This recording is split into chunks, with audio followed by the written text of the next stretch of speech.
Mike Zagelski, Fordham Sales Manager. I want to go over motor brushes. These little black spots on either side are where the motor brushes are kept. They're held in place by a motor brush cap, which you remove with a flathead screwdriver. They're spring-loaded, so be careful you don't lose it.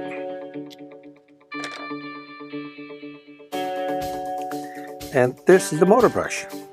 The motor brush has got a copper pigtail that conducts the electricity from the wiring inside all the way down to the graphite rod. Graphite rod slowly wears away on the commutator and eventually stops making contact with the commutator because the spring isn't long enough to push it on any longer. So you need to replace it. These are brand new. The graphite carbon rod is about 3/4 of an inch long.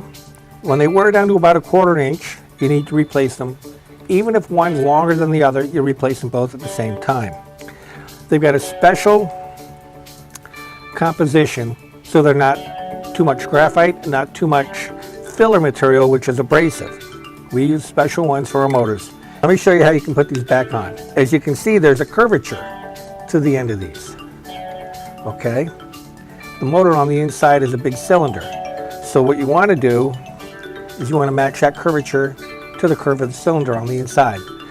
The new ones from the SRs are very easy to put in because you can only put them in one way or the other.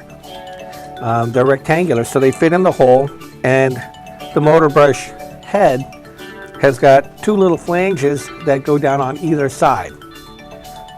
So we put that in this way, like so, and the flange goes onto the top and bottom, and you press that down, and you slide your cap on over it, holding it down because the spring wants to push it away, and you screw it on, you're all set. The motor brushes are removed. Then you want to blow out the inside of your motor to remove all that graphite dust. You can use canned air or compressed air. Now both the motor brushes are out, and you want to make sure they're out when you do the compressed air and then you blow it in there because you don't want them to be rattled around and damaged or cracked from the compressed air. So going from the top down, you just blow out the motor housing, and that's all you really need to do. And you want to do that every time you do the motor brushes. If you have a very dusty environment, you want to blow it out more often than you change your motor brushes, maybe even once a week. So you don't want to short out your motor with carbon dust or wood carving dust or metal dust from doing jewelry work. So that's what you'll want to do.